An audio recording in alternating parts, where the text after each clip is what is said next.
Hey everybody, it's Eugene Driscoll and Jodie Mozdzer, who's eating right now. Welcome to podcast number 24, we think. It's a very special edition of the Navel Gazing Valley Indie Podcast because today it's all about you. You're a person who works with a organization or group that sends in a press release. Today we're going to give you the secrets of how to get your press release published. I'm in hushed tones because this is big. We've been thinking about doing this for a while, but here it is. We're just going to go over. The two of us have been reporters for a while. I assign stories, or at least used to. So we know what you need to do to get your thing published. And we're not going to say, follow these rules. This is obviously two people's opinion. But we thought as a public service from two reporters, as opposed to pitchmen or ad people, we actually are the people who receive your press releases. So here are some tips as to how to get your stuff noticed. Number one. Read the publication. Exactly. Regardless of what it is, if you're sending out the press release, take a couple minutes, go, if it's print, read it in print, go online, look at their website. You were saying before, search the site, see if there's anything like what you're about to pitch on there. The whole thing is we get a lot of press releases that you can just tell it's for like a section that doesn't exist. I don't know, maybe it exists. Sports or... we do that, but... Yeah, I mean, it could be a little... I don't want to say what, because I don't know, I want it to be positive. But... read the site. If you look on the site and you see that the thing that you or the theme or topic has never been addressed by the site before, don't send it or change it, because the chances are they're not going to print it. And that's my wife calling on my cell phone. Hope everything's okay. 2. Yeah. Do address the press release or the email or letter to a person. Find out on the site if you're pitching a particular topic or town, who covers that town and topic, and send it to that person. More than one person's okay. If there's like 2 people that cover a region or a topic, you can send it to both of them. Yeah, and don't e-blast the entire newsroom.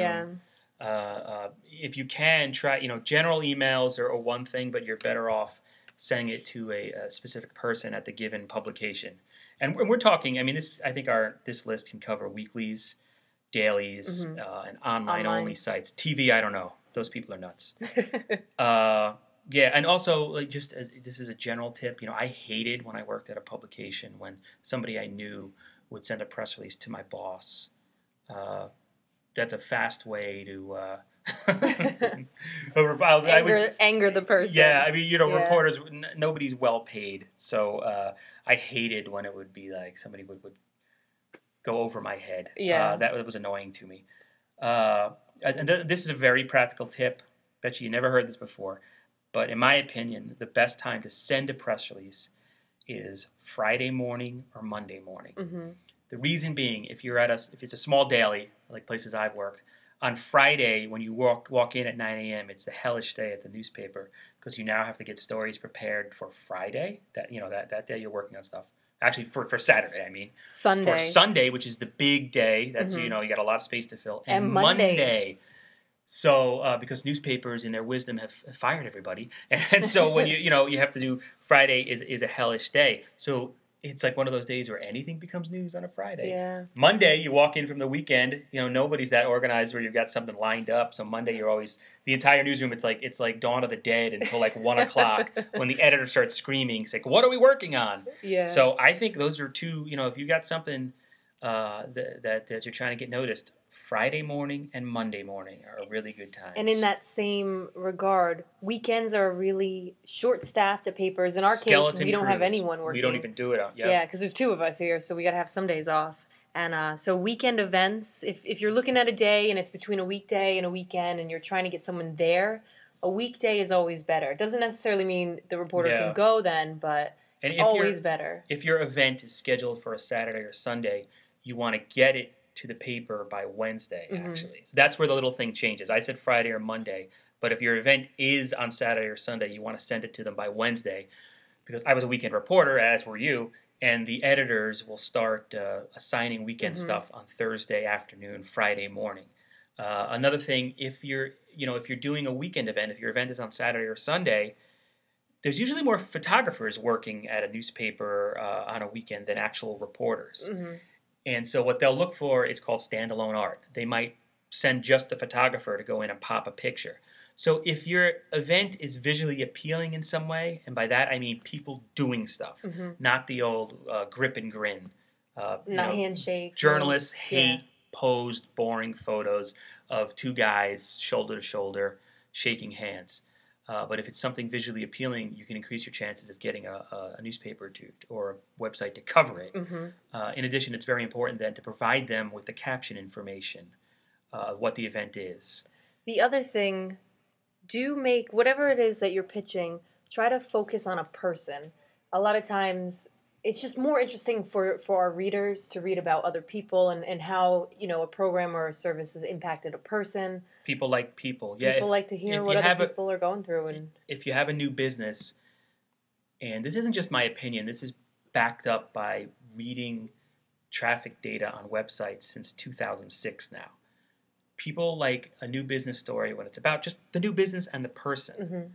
If you're a business owner, contact your paper and if you don't make it your new business about a ribbon cutting. It could be about the person and right. You're the new business. Yeah. Where are you from? Generally interesting. What type of business is it? More about you as opposed to some sort of forced event where a reporter.